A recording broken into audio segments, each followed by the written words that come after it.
ہم ایک دوست کے گھر جمعہ پڑھنے جا رہے تھے تو دوسرے نے کہا کہ مسجد میں ہو رہا ہے، تو ہم اس کے ساتھ مسجد چلے گئے، لیکن وہاں خطبہ ہو چکا تھا اور پہلی رکعت چل رہی تھی۔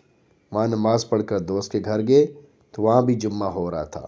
وہاں ہم نے خطبہ سن لیا اور جمعہ پڑھ لیا۔ میرا جمعہ ادا ہوا یا زور؟ واضح ہے کہ اگر کسی سے جمعے کا خطبہ رہ جائے اور وہ جمعے کی نماز میں شامل ہو جائے، چاہے دوسری رکعت یا قعدے میں شامل ہو، تو اس کے ذمے سے جمعے کا فریضہ ساقط ہو جائے گا۔ لیکن اگر جان بوجھ کر یا اپنی کوتاہی کی وجہ سے خطبہ چھوڑا تو جمعے کے ثواب میں کمی کا باعث ضرور ہوگا۔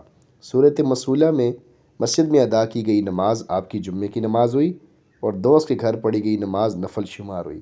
آپ پر اس نماز کو لوٹانا لازم نہیں ہے، تاہم لیکن آئندہ خطبے سے پہلے مسجد جانے کا اہتمام کریں۔ یہ بھی واضح ہے کہ جمعے کا خطبہ نماز سے پہلے ہوتا ہے، نماز کے بعد نہیں، لہذا نماز جمعہ ادا کر لینے کے بعد دوسری جگہ خطبہ سننے سے پہلے چھوٹ جانے والا خطبہ سننا شمار نہیں ہوگا۔ فقط واللہ عالم۔